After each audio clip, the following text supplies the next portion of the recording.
Hi, and welcome back for another daily dose of anime recaps. In this episode, we'll be covering the first 10 episodes of Girls' Last Tour. What was once a thriving and prosperous city has now been reduced to nothing due to war. Two girls, Yu and Chi, explore the underground tunnels and get lost, only to later find some way out and not die. Being the last human survivors on Earth, the two best friends seek love and support with each other and find happiness and excitement in their now bleak and dying world. Before we begin, don't forget to smash that subscribe button and hit that bell icon so you never miss an update from us. The first two episodes start off with a slow, soothing melody in the background. A truck driven by a young girl who looks like a doll can be seen in the darkness. The young girl is not alone, and she is accompanied by a blonde-haired friend who looks bored to death as well as hungry. The blonde-haired girl, whose name is Yu, can't seem to sit still and keeps telling her friend Chi that it's very dark and she cannot see anything at all. To make matters more annoying, she questions Chi over whose idea it was in the first place to enter the tunnel. And without a doubt, we already knew the answer to that. It is none other than Yu, who is very impatient. They cannot even switch on a lantern because they do not know where the next refueling station is, nor do they know how many days it has been since they sunk into this dark pit. While Chi looks around to find a way out, Yu takes the liberty to fall asleep, dreaming of soup.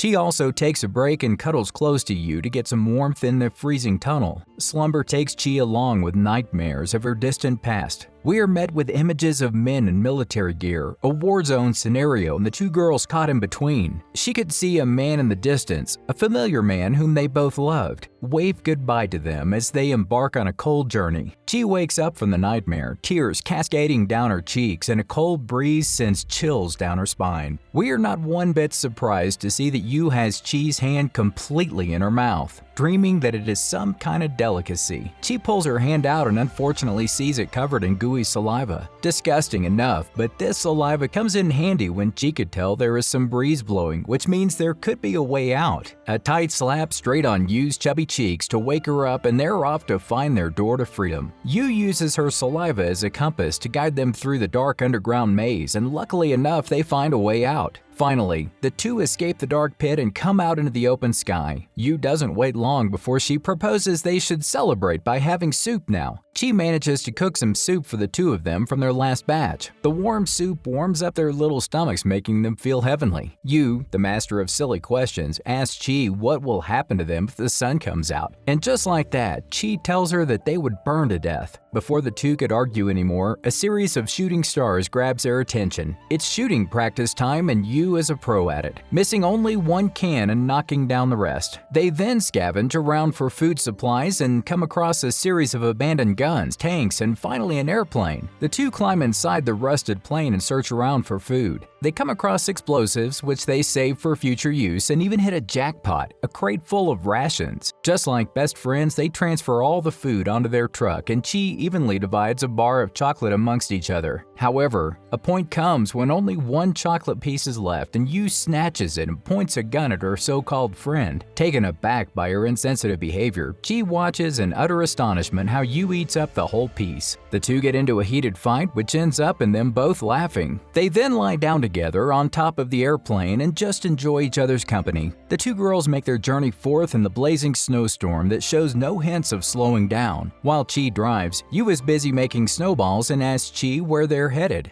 And since she has nothing better to do than teasing her sister, Yu makes a snowman on top of her sister's hand, and even throws a question about what the afterlife is and how they are not in it. This question can only be answered sarcastically, and it is done so by Chi, who says the afterlife is a warm place, and since they are stuck in the cold, that means they aren't dead yet. The storm continues to rage on, and the cold slowly sends the girls to sleep. Chi fights the urge to sleep and miraculously comes across an abandoned building. Waking Yu up, they both enter the mysterious and dark building that has a sign calling it the 72nd Surface Power Plant. But since it's written in a different language, Chi can't read it. Looks like they are God's favorite. First, they find a place to stay and also discover a pipe that has hot water leaking through it. Using her shooting skills, Yu tries to break the pipe, but the cold has gotten the better of her arms, which can't aim properly. Chi comes to assist by letting Yu rest the gun on her shoulder for a steady aim. Their combined efforts get them to shoot the pipe down and get an infinite supply of warm water. Wasting no time, the girls proceed to find a broken pipe and use it as a bathtub. Chi and Yu relax their chilled-up bodies in the melt-worthy warm water and reminisce over the last time they bathed, which I might add was a very long time ago. After the shower, they block the entrance with snow and create a fire. Seems they are quite the camping experts. Chi starts writing in her journal about the memories before they fade away. This concept of writing seems pointless to Yu, who is all brawl but no brains. We get to know how Chi had to burn most of her journals in the past and is now left with only the 4. The fire slowly starts to die, and to prevent it, Yu accidentally throws Chi's book onto the fire. Reflexes sharper than a fox, Chi pounces into the fire and grabs the half-burnt book back, and in anger starts hitting the book on Yu's head. We can perfectly understand Chi's frustration. Angry at her sister, Chi wraps herself up and goes to sleep. Nevertheless, this disturbs Yu, and Chi eyes her sister's bag for a book while she falls asleep. The next morning, they leave the factory and are met by a clear blue sky. Pushing through the snow, they make their journey forward once again. Yu asks Chi if she is still angry at her. Chi tells her that she isn't angry and is surprised to see a drawing done in one of her journals called Chito. It is none other than Yu who has drawn a face of Chi with the words, "I'm Saki," next to it. How adorable! This ultimately keeps a smile on Chi's face. They come across an old drainage that shoots out melted ice water, which they use to clean their clothes. To their surprise, Yu catches a fish, and since they haven't seen one before, they are confused as to how to eat it. In the end, they roast the fish, and to their delight, couldn't get over the wonderful taste of roasted fish. They now decide to go higher upwards to get more fish and eat them all. A new day and another one of Yu's complicated questions arrived. She asks Chi why people live. On not getting a proper answer, she smacks her gun into Chi's head, which almost gets them to fall off the building and die. Guess Yu's answer about the afterlife would have been answered then. Nonetheless, Chi tries to find a bridge to cross all the way to the other side and see where all the fish are coming from. She instead comes across a freshly smoked cigarette butt laying on the ground and realizes they are not alone. The two girls are in full alert mode now to find where the mysterious person is, and before they know it, a huge explosion erupts which sends a building crashing forward. Well, that solves their problem of needing a bridge to cross to the other side, but they are faced with a man with wacky goggles approaching them. The man introduces himself as Kanazawa, a mapmaker who, just like them, is also trying to get to the other side. The girls give him a lift, but Yu throughout has her gun pointing towards him. After a complicated journey through the building, they finally reach the other side, and through Kanazawa's help by the maps also reach a refueling station. Kanazawa tells him how the buildings were made by their ancestors, and now there is no one alive in these ancient cities. We also learn that Mr. Kanazawa cannot live without his maps, or would rather die if he ever loses them. They do, however, reach the highest building in the area, and by the help of an elevator reach the top. But everything falls out of place when one side of the chain gets stuck, tilting the elevator. The girls and Kurosawa manage to steady themselves, but the bag of maps falls off. Kurosawa jumps to save them, but gets pulled back by the girls who save his life, while the maps are lost forever. This sends poor Kurosawa into depression, but don't worry, since Yu comes to the rescue and cheers him up with some motivational words and chocolate.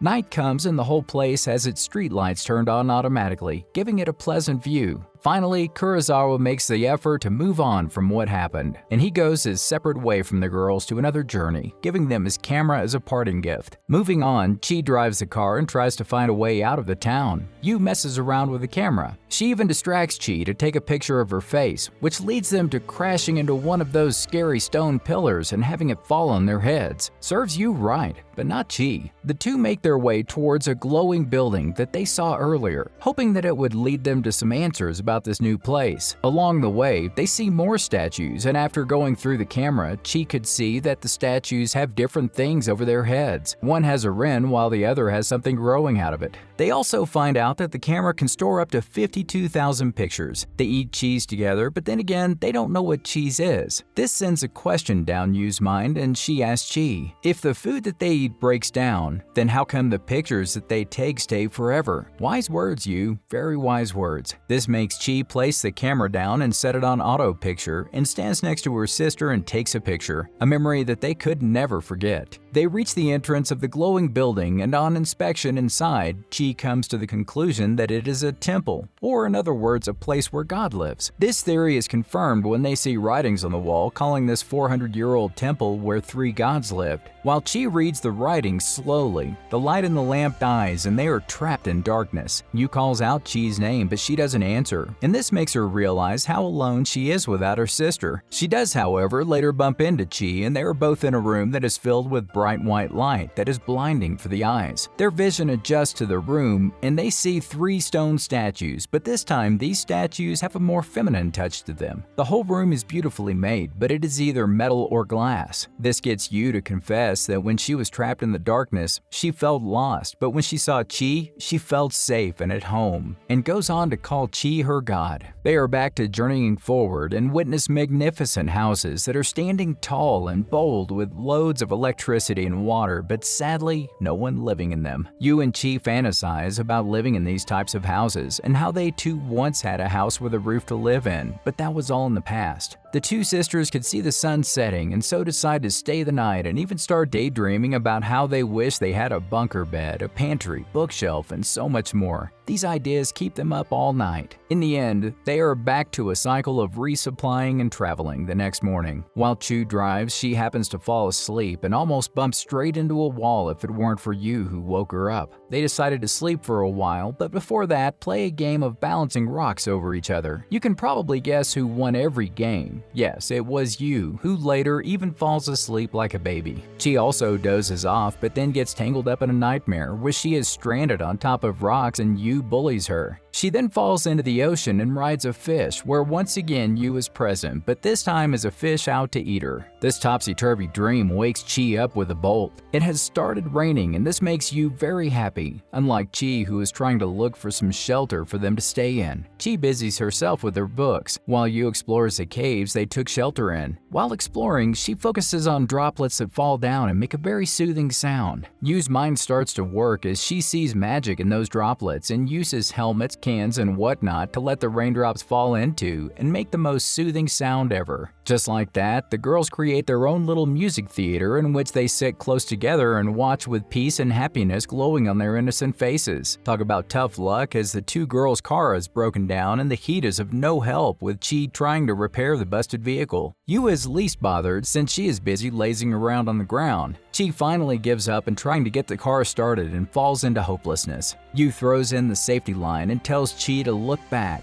and see the plane in the sky. When Chi turns back, she instead sees a person running after the plane, which looks pretty impressive until she trips and falls. We all believe that she died by the looks of her just lying unconscious on the ground. The girls quietly stand in front of her, but this woman is too engulfed in the flying plane to notice, and when she does, she gets a scare of her lifetime. The girls ask to repair their car, which she calls the Kettenkrad, but in exchange they must help her as well. The woman introduces herself as Ishi and takes them underground to her lab where she is building a real plane to fly her out of the city. This confuses Yu, who feels like everyone they meet wishes to die if they cannot achieve their dream or lose something very close to them. The following morning, the girls help Ishi build her plane, which she has been working on almost forever to fly and leave. It took time and a whole lot of effort, but they finally managed to complete the building of the plane. Yu shows eagerness in wanting to fly the plane, but sadly, with only one passenger seat, that dream could not be possible. Nevertheless, that doesn't affect Yu, who enjoys her time helping around. They even managed to fix their car. Ishi shows the girls a course map to another city which she plans to fly for over 2,000 miles. The day to fly the plane is finally here, and Ishi is beyond happy that her lifelong dream is finally going to come true. The girls wave goodbye to Ishi and she flies off into the horizon for a new tomorrow. But sadly, the plane breaks into two after crossing a couple of miles. Fear wraps up the two girls who couldn't see the spectacle. Their fear suddenly turns into relief when they see Ishi slowly coming down using her parachute. Hurt by the breakage, Ishi doesn't let that affect her and says, "Once you fall, you feel so carefree," showing to us that failing is just part of success. The girls knew that Ishi would make it out some way or another and proceed to focus on themselves. Our adventurous girls' next stop is the Ration facility center to get some food for their long journey ahead. And it seems that Chi's fear of heights still hasn't been resolved and she couldn't even progress a few meters ahead on the cylindrical pipe. Yu, who isn't one bit scared of walking on these unfamiliar areas, helps Chi walk along the pipe. She even lets Chi tie a rope around her waist to prevent each other from falling. More or less, all these precautions and safety measures don't help, and the two are lost while following the map that they were given by Ishi. I think the goddess of luck follows these two because right before they gave up, Chi almost fell inside a pipe that caved in. To their surprise, they are met with signs that guide them straight to the Ration area. If only they had entered the internal part of the pipe sooner, it would have made their own lives easier. Nonetheless, the girls follow the signs all the way towards huge machinery that seem to be turning the potatoes into sugar and flour. Keeping her brain to good use, especially related to food, Yu gives the idea of making sweet break, which is exactly what these girls do, and they end up baking one of the most delicious and mouth-watering dishes that they could ever imagine. The sisters now are driving through an awkward-looking place with tall lockers. Yu manages to find a few of these lockers open and takes out the things in them. By the end, she has a cloth, a button, and a weird-looking device that doesn't seem to work. They find more stone statues around this area, which weirdly enough makes Yu feel relaxing and calm. She even takes a picture of the statue before moving forward. While messing around with the camera, Yu seems to forget who Kanazawa is due to her poor memory. This surprises Chi, who hasn't forgotten any of them yet. Yu tells Chi that the camera helps in keeping memories that they all could forget, and if it weren't for the camera, then she would have forgotten all of them. On that logic, Chi realizes that the lockers in front of them are actually graves where people leave behind their memories or things that they hold precious, and so they have to return all the items to their lockers. After doing the good deed, the girls enter a tall building with a spiral path that they use to get to the top, hoping to find some life there. They move slowly to the top, and spirals make Chi very dizzy and almost lead to her crashing down a broken path and to their death. Luckily, Yu bangs on Chi's head and brings her back to her senses. The broken path ahead makes them take another route, but this one is suitable for people walking and not for a heavy car. Willing to take the plunge, Chi forces the car through it and almost dies if it weren't for Yu, who forces her to increase the speed and reach the other side safely. These two girls are lucky to survive the Angel of Death multiple times. It has started snowing, which means they must hurry. They reach the end of the spiral and find many houses. Yu and Chi search the houses to find any items that could come in handy, but instead Yu only finds a stick that she calls a magical stick. However, Chi does not come across some bottles with the red label of beer written all over them. The next thing you know, the girls are drunk and are dancing under the moonlight with each other. Yu tells Chi that one day she wants to reach the top and land on the moon. Chi is busy eating her hair. We are back to Yu complaining about how dark it has become, and this looks like a scene that we saw somewhere in the very first episode. Nonetheless, Yu asks another question about what it means to be alive.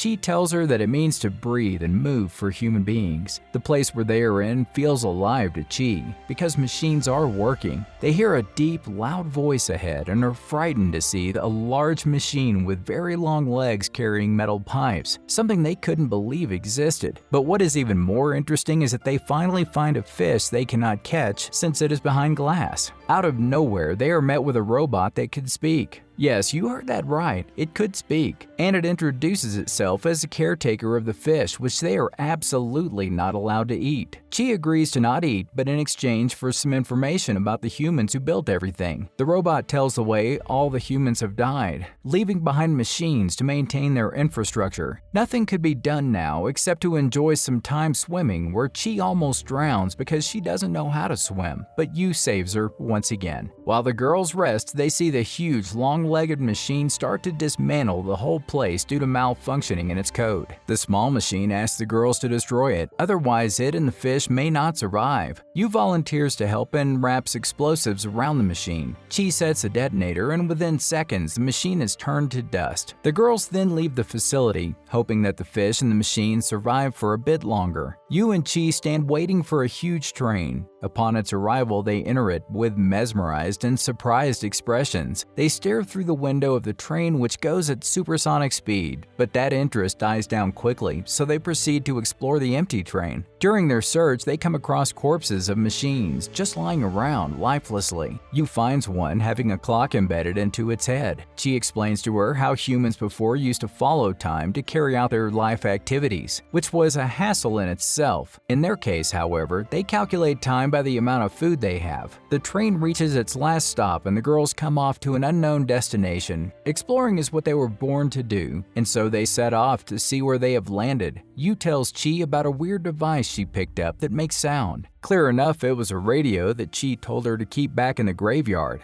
After observing it, Chi could tell it uses radio waves to work and make music. They then look for a way up to the surface for some sunlight as they've been underground for quite some time now. Shu, with her sharp eyes, finds an elevator-like structure which they get on, and before they know it, they are speeding upwards with rapid speed. Out of nowhere, even the radio started working, but Chi had other things on her mind because the exit was near and the lift was not slowing down. With an abrupt stop, the lift is halted, throwing the girls and everything else off onto the exit door. They finally have reached the top and the radio starts playing a very sad and monotonous song which makes Chi sad and cry while staring at the red-colored sunset. Night has fallen and the girls travel to an area filled with weapons of war in a huge hole created by an explosion. Yu finds a weird-looking creature that can surprisingly talk. They try to leave it behind, but it follows them, so the girls decide to adopt the weird-looking animal that can talk. Will the girls finally make their way to the top and find more people like them? And will they be able to settle down and make a home for themselves instead of always traveling? We'll find out on the next couple of episodes of Girls' Last Tour. And if you're a subscriber with notifications enabled, you'll find out soon enough.